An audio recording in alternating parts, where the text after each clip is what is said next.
mostrar el esquema. Bueno, Como el plan de trabajo, pues. listo. O sea, a mí hay varias cosas que, a ver, te digo un poco las cosas de los detalles que yo necesito entender. Para mí el ejemplo más, si ya me acordé en lo que me había pensado, en lo que me había quedado pensando. No sé si viste, hay un artículo de, digamos, de las primeras cosas que me preocupan, no sé qué tan grave es que cuando tú atrapas la luz le vas a pasar un momento a los átomos, No, porque es un ramo en copropagante. pero entonces tienen exactamente la misma frecuencia los dos.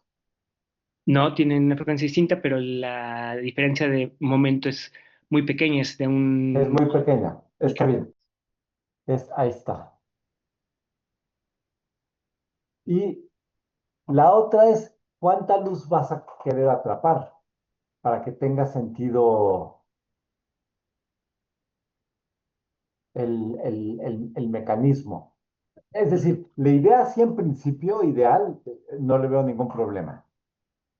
Los efectos no adiabáticos tampoco les veo mucho problema porque lo que yo recuerdo es que te hacen una pequeña modificación, pero no es relevante. Ujú.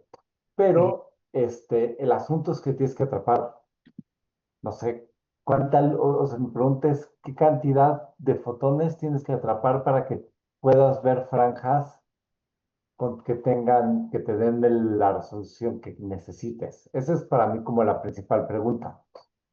O sea, tu pregunta es que calculemos la sensitividad del medio, la señal a ruido. Exacto, según la cantidad de luz. Porque, digamos, acuérdate que la cantidad de fotones que vas a atrapar va a ser más o menos proporcional al número de átomos que tengas, Sí. ¿no? Y bueno, digamos, básicamente ese es el, como el primer punto que yo le vería, Ujú. Ok. ¿no? Y también, digamos, el otro es que me quedé pensando, no lo puedes hacer, por ejemplo, con una cavidad, te envías un pulso de luz, rebota y luego la atrapas y luego dejas caer la cavidad. ¿Qué No, pues, cambia ahí? Ah, no, claro, porque ahí le estás transfiriendo el momento a la luz. Sí, sí, aquí lo que cae son los átomos y están atrapados. sí, Sí, bueno, de lo que me quedé pensando son los siguientes. Para tú ver franjas tienes que atrapar bastante luz. sí, Y esas partes intuitivamente, ahí yo no, como que no le entiendo bien. no entiendo. Porque todo Ajá. lo o sea, no entiendo bien, digamos, cómo lo haces, porque vas a tener pulsos, Sí, ¿no? De hecho, entonces, los pulsos que yo he visto que atrapan, pues son chiquitos chiquitos, ¿qué quiere decir? en tamaño, ¿no? O sea, porque tú tienes que, ¿Es a ver, espacial o el número de fotones? en las dos, Ajá. en las dos. Ese es un poco o sea, acuérdate que para que el EIT funcione perfectamente, o sea, para que tú atrapes la luz, necesitas que el bombeo sea mucho más grande que la señal, Sí, ¿no? Entonces, eso te va a poner un límite en cuántos fotones tienes. Y después tienes otro problema, que es que el tamaño del pulso espacialmente, ¿de acuerdo? Tiene que caber en tu nube, sí. A ver, ¿no? empecemos con el primero. El número de fotones es pequeño. ¿De cuántos fotones estás hablando? Eh,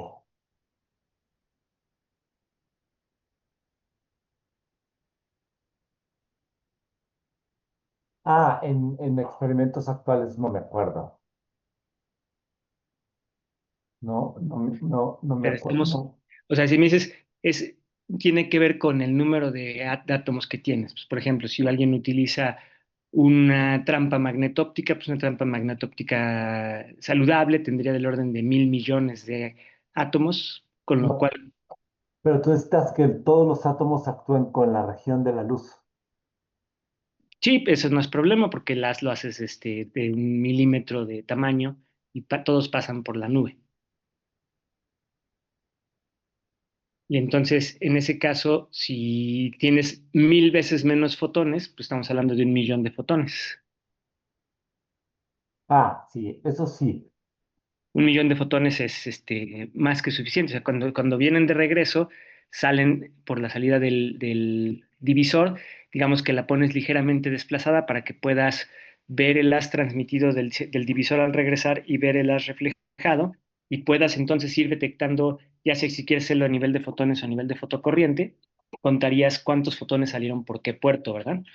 Y entonces, si yo estoy viendo las franjas, si estuviera a mitad de la franja y tengo 1 millón de fotones, mi señal a ruido es aproximadamente la raíz cuadrada de eso, sería 1 milésimo, y eso quiere decir que puedes determinar la fase en la cual estarías de la franja con una precisión como de 1 milésimo de radián. Claro, ya te entendí. O sea, no lo estaba pensando directo. O sea, tú necesitas medir la franja completa. Tú más o menos, si tienes cierta precisión de en qué parte de la franja estás, solamente utilizas el esquema para saber exactamente en qué partita de la franja estás. Sí, usualmente uno, pues digamos, vas midiéndolo de manera secuencial. Primero mides con un pulso que no se queda mucho tiempo y entonces puedes saber inicialmente en dónde estás de la franja y después, ya que tienes un valor inicial de G, lo pones un tiempo más largo y más largo y más largo y más largo y más largo y con eso vas extrapolando hasta una fase cada vez más y más y más y más grande, pero siempre vives a la mitad de la franja. Es lo Sí, único que quieres saber en dónde estoy de la franja. es una idea increíblemente simple y no sé cómo no.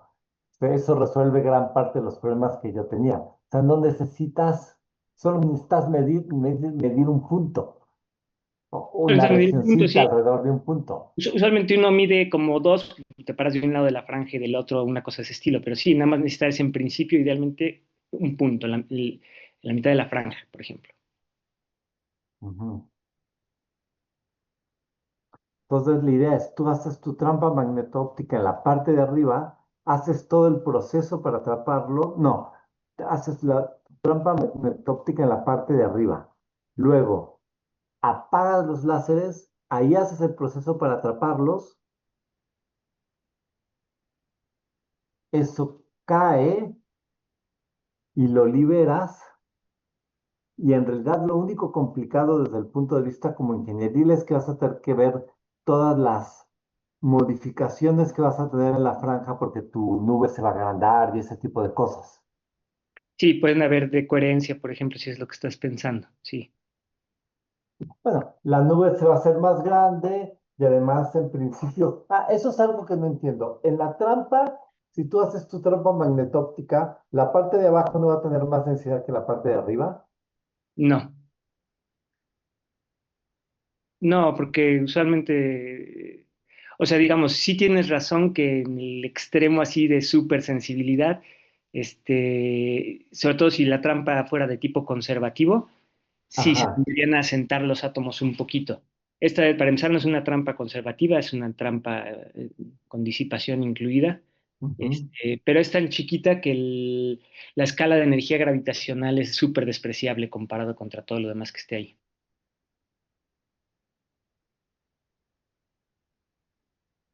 Ya, entonces en realidad lo que tendrías es, o sea, es una buena aproximación decir que tengo una, tengo materia que en el momento que cae, lo único que le pasa es que se expande según me da la distribución de Maxwell-Boltzmann. Se expande y sí tienes caída libre, eso sí la Y tiene. cae o sea, tengo una bola que va cayendo y al mismo tiempo se va expandiendo. Sí.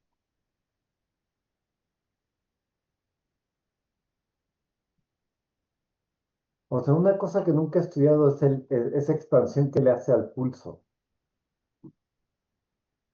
Pues si imaginamos que cada átomo en su posición almacena la información de la fase de la luz en esa posición, pues si se empieza a expandir, se movería a otra posición y al reconstruirlo mandaría esa contribución de fase a otro lado, ¿verdad?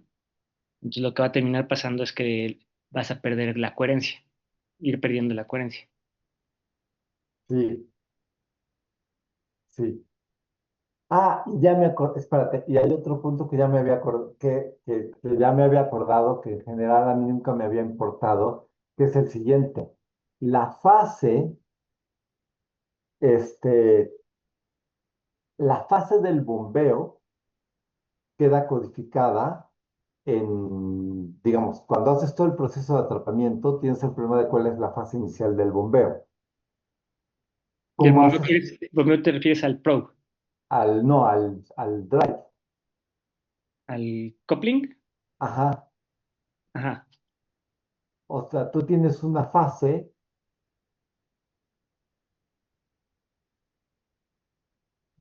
Esa fase, digamos, esa fase me tengo que acordar. Esa es una tarea que me había quedado que lo iba a hacer y se me olvidó. Ver cómo se codifica la fase del drive a la hora de que liberas el pulso. Ujú.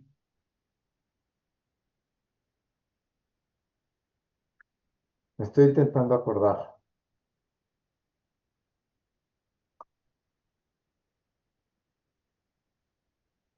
Sí, sí ves el problema, ¿no? Porque cuando tú haces tu problema de interferencia, esa fase no importa porque es la misma en los dos, en Ajá. las dos cosas que haces interferir.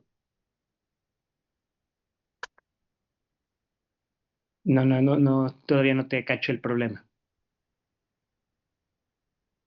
O sea, el problema es que cuando tú divides tú haces en dos partes, Sí. tú tienes dos fases, o sea, tienes las fases que gana por la diferencia de camino,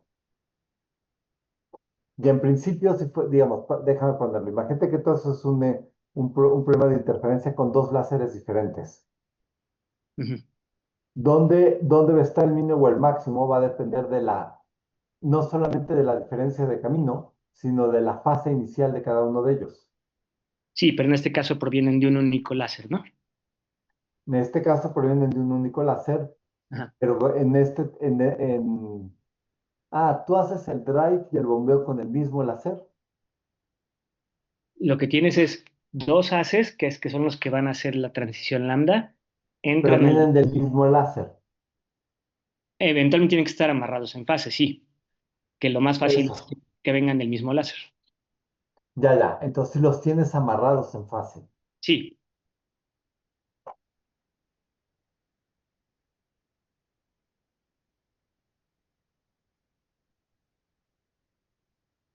Es que, digamos, me está pasando lo mismo que la vez pasada. Si tú me dices que en esos tubos puedes atrapar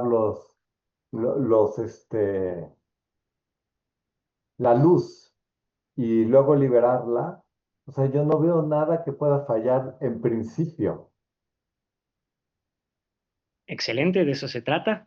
Pero ahora lo que Ajá. queremos es saber qué pasos seguimos para terminar de redactarlo, ¿no? Sí,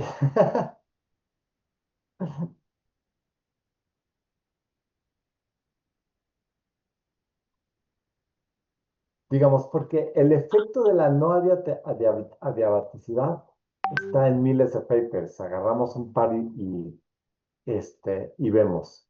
El efecto de la deformación este, ¿cómo se llama? Este, de la bola de átomos. O sea, en principio yo sé cómo calcularlo, pero eso seguro alguien lo hizo. Y tampoco debe de cambiar tanto, ¿no? ¿Cambiar qué cosa? Perdón.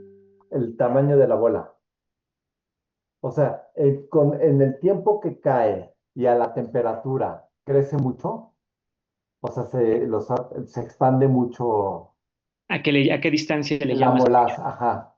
Pero cuánto es una distancia muy grande? Es que es lo que no sé cuánto tiempo lo puedes dejar caer realistamente. O sea, a mí si me preguntas, eso es algo que podrías igual después respondernos, es que seguramente los átomos estaban, yo el esquema que te presenté la vez pasada estaban fijos, pero ahora se Sí, van a mover. Pensamos nada más en el movimiento a lo largo del eje, que es el, digamos, el más sí. importante.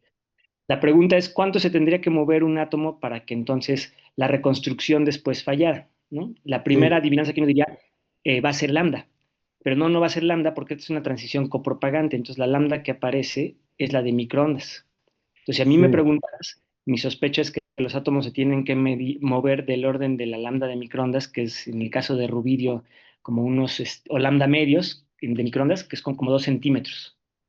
Para que esta cosa se mueva 2 centímetros a la temperatura que uno usualmente hace una trampa bien hecha, tardas aproximadamente como un segundo, lo cual es un tiempo larguísimo para gravimetría. O sea, gravimetría, la gente que hace usualmente hace 100 milisegundos y están felices.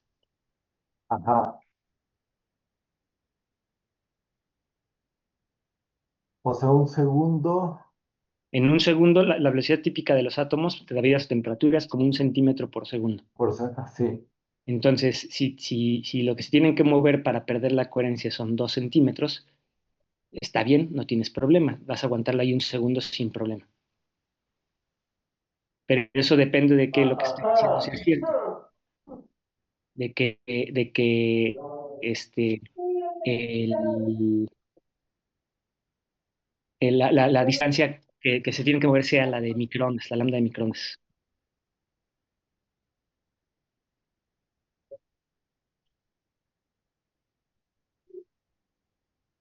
Porque lo que importa en lo que le escribes al átomo es la fase relativa de los dos haces, no la fase de uno de ellos, de la común en particular. Esa es Sí, sí, irrelevante. sí. Entonces, cuando tienes copropagantes, uno de ellos se mueve por K1Z y el otro se movió por K2Z. Entonces, la fase relativa solo se movió por K1 menos K2Z, que es la de microondas. Yo, igual, yo también, o sea, es que yo no me acuerdo muy bien, pero para la reconstrucción, si tus átomos se separan,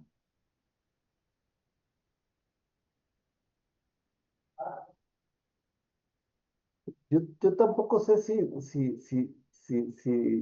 es grave, porque tú tienes, la superposición queda distribuida en todo, o sea, la información queda grabada en el spin, digamos, en cómo cambia la onda de spin que queda escrita en los átomos. Sí, Si eso tú les tiras, no cambia mucho. O sea, lo que lo arruina es que se desorienten. ajá. Pero,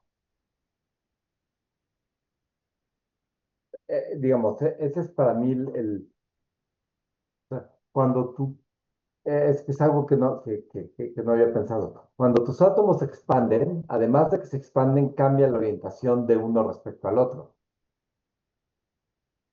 Bueno, el estado no debería de cambiar, Pero no rotan, o sea, no tienes, digamos, como tú tienes energía térmica, ¿no? No, porque lo estás guardando en una superposición. Y la superposición tiene una fase relativa y una cierta población en ambos niveles, o sea, unos coeficientes. Esos coeficientes, por el hecho de que el átomo se mueva, no cambian. Mientras no haya... no cambian dentro de un átomo, pero la superposición, la superposición queda no solamente en un átomo, queda en un átomo si es solo un fotón, pero en general la superposición queda en varios átomos. Ajá, Es decir, tú tienes átomos en una región, tú absorbes un fotón y tú no sabes qué átomo lo absorbió. ¿ok? Entonces, cuando esos átomos se mueven, ese fotón no está, cada fotón en general no está codificado en cada átomo, Ajá, ¿no? O sea, un poco la pregunta, a ver, también depende del sistema. La densidad es dentro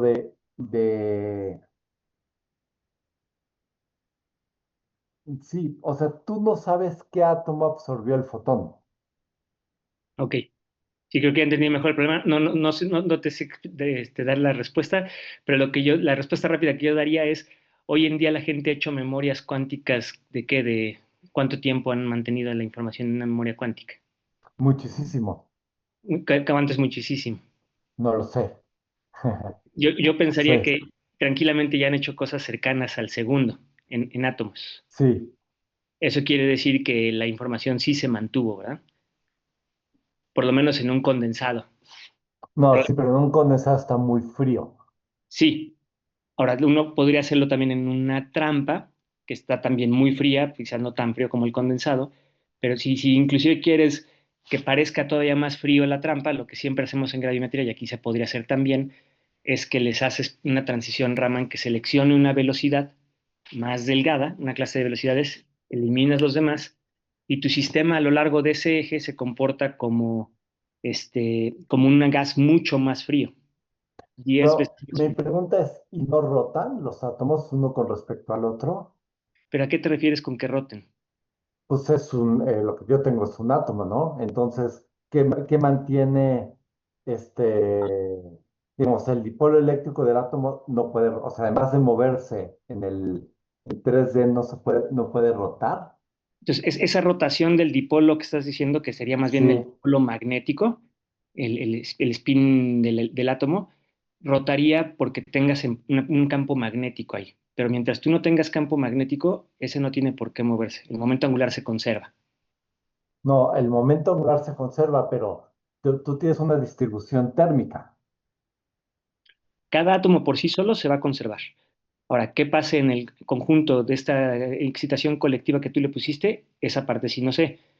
No, Pero no, regreso. no, pero yo digo, o sea, si yo tengo o sea, digamos, un conjunto de átomos térmicos a 100 grados Kelvin, la energía de esos 100 gramos Kelvin se va a dividir en la rotación y en la parte translacional del átomo y en la parte rotacional. Pero vuelvo a regresar. La parte de rotación en un átomo no tiene mucho sentido. La parte de rotación en un átomo tiene que ver con que la única cosa que tiene orientación en el átomo sería su spin. Y para que el Sí, spin rote, tienes que tener un campo magnético. no, bueno, no, eso si quieres que rote coherentemente, pero si yo tengo, este, eh,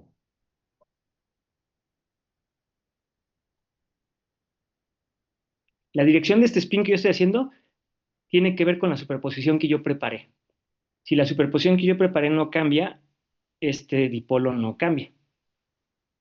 Entonces yo puedo reformular tu pregunta de si hubo rotación o no, así cambió la superposición o no.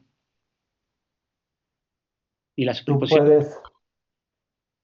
Exacto. Ahora, yo entiendo, la superposición dentro de un mismo átomo no va a cambiar, porque aunque el átomo rote, ¿de acuerdo? ¿No? O sea, lo que tú tienes es, o sea, básicamente, si tú tienes, lo que tú me estás diciendo es sigma X, o sea, cualquier estado, cualquier orientación del spin, yo lo puedo escribir como, digamos, si el átomo rota, yo puedo cambiar la base en la cual te estoy describiendo el átomo de tal forma que mi nueva orientación siempre sea, por ejemplo, sigma uno más sigma 2. O digamos, sí, las de Pauli, sigma más sigma menos. O sí. sigma X, ¿de acuerdo? Cuando tú tienes un átomo no tengo ningún problema, pero si yo tengo dos átomos, ¿qué me garantiza que la orientación de uno no cambia con respecto a la otra?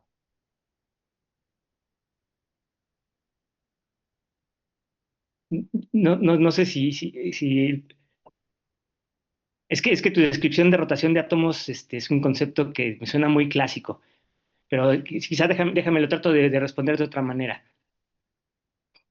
Yo agarro una superposición y esa Deja ponerlo diferente. El eje de cuantización, el eje de cuantización del campo electromagnético, ¿cómo lo decides? en principio, si no hay campo magnético, como se te dé la gana. Exacto, como se te dé la gana, pero tú estás decidiendo uno arbitrario, Sí, ¿sí? Eso asume que el átomo no está rotando. ajá. Entonces, tratemos de ver si el átomo rota o no rota. Entonces, yo hace ratito decía, la dirección a la cual apunte su spin tiene que ver con la superposición que tenga. Y esa superposición, si no le hago nada, esa superposición no cambia. Ok, eso no es del todo cierto porque al decir que los coeficientes no cambian, si yo no le añado nada en el hamiltoniano, mi hamiltoniano es no le pongo nada a mi sistema, los coeficientes no cambian, pero no cambian en la representación que ya estaba rotando, ¿verdad? Si yo le añado Ajá. si yo le añado el a la i omega t al primero y a la menos i omega t al segundo, entonces sí hay una superposición relativa que está rotando. Pero yo me monté en ese sistema de referencia rotante en donde mi spin ya no cambia, ¿va? Pero eso que dije es lo mismo para el átomo uno y el átomo 2 y el átomo 3. En ese sistema rotante, cualquiera que tenga yo en mi átomo, en cualquier posición, si yo lo preparé en una superposición y ya no le echo nada, esa superposición no va a cambiar de ninguno de los átomos sin importar la posición en la que estén y por lo tanto el spin no cambiaría. ¿Sí, estás de acuerdo o no? El problema es que si no tengo un campo magnético aplicado, o sea, tú dices que yo puedo escoger cualquier campo,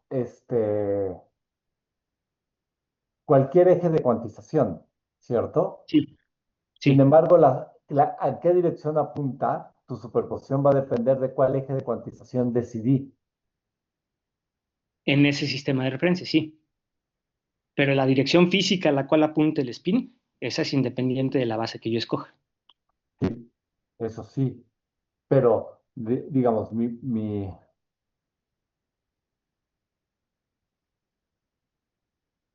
o sea, lo que yo quiero, lo que yo quiero, un poco decir es lo siguiente. Cuando la temperatura es cero, yo estoy totalmente de acuerdo con tu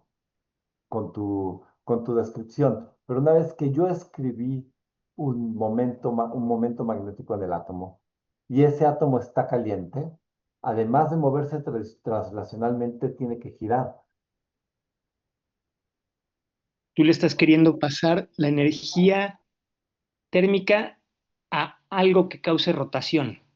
Pero es que eso me dice el teorema de equipartición. La energía no se va a ir toda a la parte translacional, también se va a ir una parte a la parte rotacional. Esa es la parte que ahora intuitivamente no entiendo bien. Muy bien, si yo tuviera que describir esa que ahora quieres describir, la energía termal es KT, y puedes decir de qué tamaño es. Esa lo que te causaría es como si estuviera yo irradiando a mi átomo con múltiples frecuencias, ¿verdad? Y esas frecuencias, algunas pueden caer en resonancia con la transición hiperfina. Ujú, La energía termal es mucho más pequeña que la hiperfina, entonces es como si yo tuviera un montón de frecuencias muy desintonizadas al rojo que están tratando de excitar la transición atómica. Lo que ujú. va a pasar es que como están tan desintonizadas, la mayoría de ellas prácticamente no hacen nada.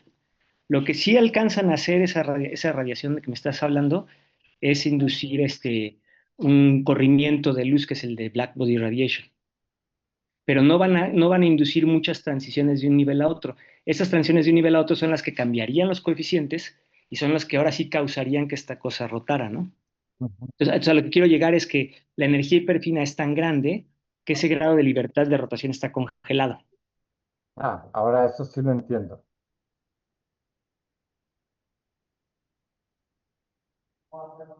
Sí, o sea, mi energía térmica no me permite hacer un cambio ya ahora ya entendí cómo lo estás viendo. O sea, la energía, los fotones térmicos no tienen la suficiente energía para cambiarme el estado atómico. Sí. Eso es lo que quieres decir.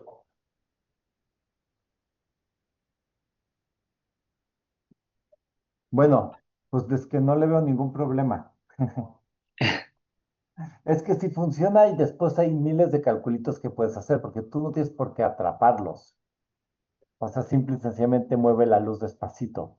Y cuando mueves la luz despacito, una parte va a caer Sí. y la otra se va a seguir, Ajá. ¿no? Y ahí no sé qué vaya a pasar, pero algo tiene que salir, que por ahí es más sencillo. O sea, Entonces, sí. no sé si lo ves. O sea, imagínate que un pulso lo mandas directo y el otro pulso lo mandas por el medio Ujú.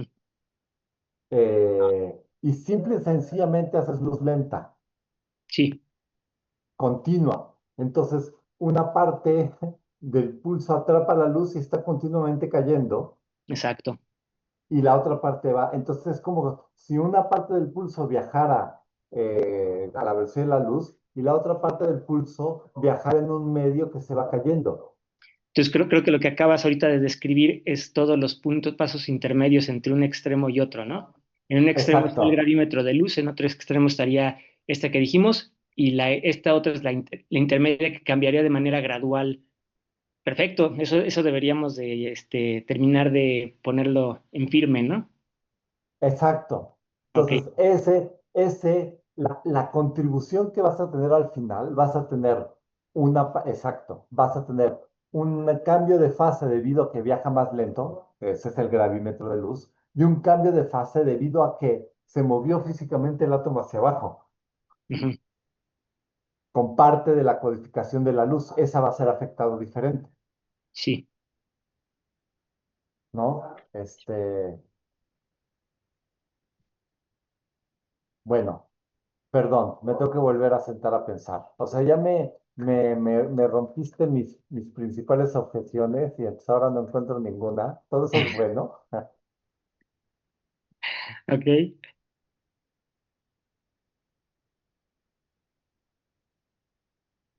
Sí. Bueno, y esto ya, está bien. Necesito un tiempo. Bueno. Mira, si quieres, lo que podemos hacer es lo siguiente. A mí me gustaría, pues, empezar ya como a escribirlo, no tanto porque ya vaya a ser la versión escrita de lo que sea que transcribamos, sino porque ya van a empezar a quedar ahí claro, los huecos que tengamos lógicos y las cosas que hagan falta de calcular. Sí, Este, igual a la primera parte, que es la que ya nosotros desciframos y lo demás, la podemos ir escribiendo como para tener algo. Y pues igual tú mientras le puedes terminar de dar la pensada a estas cosas que decías y sí, terminar de poner, aunque sea por escrito, pues aquí nos faltaría, por ejemplo, lo que decíamos de la diabeticidad. Tendríamos que establecer los criterios donde la diabeticidad se cumple. Tendríamos ya, que cubrir de manera continua qué pasa desde que me voy de luz hasta que me voy a átomos gradualmente, cómo cambia esto que describiste ahorita, ¿no? Tenemos que ver qué sí. efecto tendría lo de la temperatura que dices, ¿no? Se expanden, qué pasaría, ¿no? Sí, Este, todo eso lo hice alguna vez en la vida. Entonces yo me tengo que sentar ok, a rescatar papers del polvo y volver y releerlos. ok, Entonces, eh, porque los únicos problemas, o sea, yo siento que la idea básica no tiene ningún problema. Entonces, en realidad, lo único que hay que hacer es cómo las desviaciones de la idea básica afectan la señal. sí, Entonces, yo la semana que viene está Iván Deutsch en México.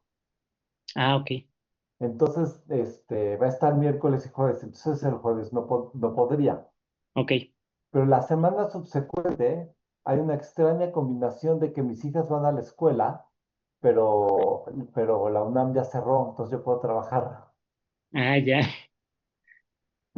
Entonces, no sé si, no, ¿ustedes cuándo salen de vacaciones? Creo que es el 18 el jueves precisamente, Nos sí, intentamos reunir el miércoles, el 17 dices. ajá, a menos que podamos el 18, no sé si siguen. Sí, yo creo que el 17 es mejor porque el 18 va a ser el último día y es la posada del Ah, instituto y lo demás, entonces sí, esa no va a jalar. y díganme también a qué hora, porque casi que puedo a cualquier hora. Probablemente Edgar esté fuera de comisión porque va a tener ahí una operación, pero pues nos juntamos Víctor y yo. ¿Querías decir Listo. algo, Edgar? No, sí, justo. O sea, tal vez sí me puedo unir. O sea, si estoy en casa, tal vez. Ya Ujú. veré. A Sí, ver qué tal. si no, tranquilo, ahí te actualizamos después, pero mientras Ok. Víctor y yo nos podemos, ¿A qué hora? pues a mí, yo a la que guste en el 17 no tengo problema. ¿Ustedes? ¿Tú, Víctor? Miércoles. Miércoles. 10 de la mañana, ¿les parece? Va, ok. Entonces, listo. si te parece, Pablo, pues tú piensas estas cosas que estás diciendo y nosotros empezamos a hacer algún escrito, nada más como para empezar a dejar enlistado las cosas que creemos nosotros que faltaría y ya tú nos dirás, no, pues están bien mensos, les falta esto y esto, ¿no? Lo que sea, ¿no? Listo, listo. Sí, no, yo me tengo que poner a buscar algo que revisé hace mucho tiempo, que es cómo funciona la memoria cuántica de verdad, no la parte idealizada. Ok. Listo. Bueno, muchachos, Entonces el 17 a las 10 quedamos, ¿verdad? el 17 a las 10 ya lo agendé. Les debo una disculpa, perdón, me No, no te saturó preocupes. la parte burocrática del fin de año. Órale, no hay problema. Sale y vale. Entonces nos vemos. Órale, pues. Nos vemos. Adiós. Chao. Chao.